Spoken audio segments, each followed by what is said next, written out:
First, over the Nearly a year before residents go to the polls in the first primary in the nation, New Hampshire is gearing up for what it calls its state sport, politics. And voters have a lot of options. The energy is great. I mean, you've got Cory Booker around town tomorrow and other candidates, and so I'm having a hard time choosing where to go.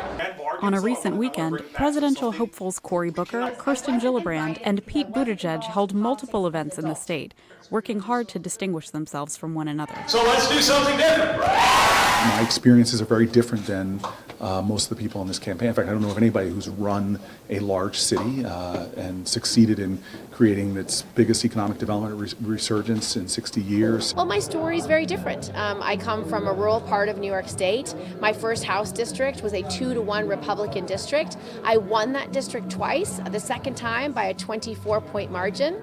We certainly represent something that's not like the others, and you can see the energy from people of all generations around the idea of a campaign that's focused on the future. New Hampshire voters are used to seeing most presidential contenders come to their towns before making a decision. And the candidates must make frequent appearances before small groups to have an impact.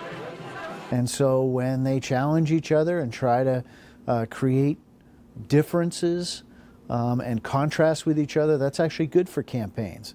And it's good for voters to see that. So I think right now it's, they're coming into New Hampshire, but they're not only taking questions, they're taking the follow-up questions. The way they can answer a question, I think that's really important, because you can kind of sense when somebody's pandering for votes and just trying to say the right thing versus saying anything substantive. Voters take their job of vetting the candidates seriously. We're a very small state. We feel like we don't matter that much in a lot of things, but it is cool that we do matter a lot in a presidential election and elections in general. So I think we do really take this responsibility very seriously. I try to do anything that's local, because I think, this year's going to be my first year being able to vote. So I think it's very important that my voice matters as much as the person next to me. Democratic candidates have until the state's primary election next February to convince New Hampshire voters that they have what it takes to unseat Republican President Donald Trump. Esha Sarai, VOA News, Concord, New Hampshire.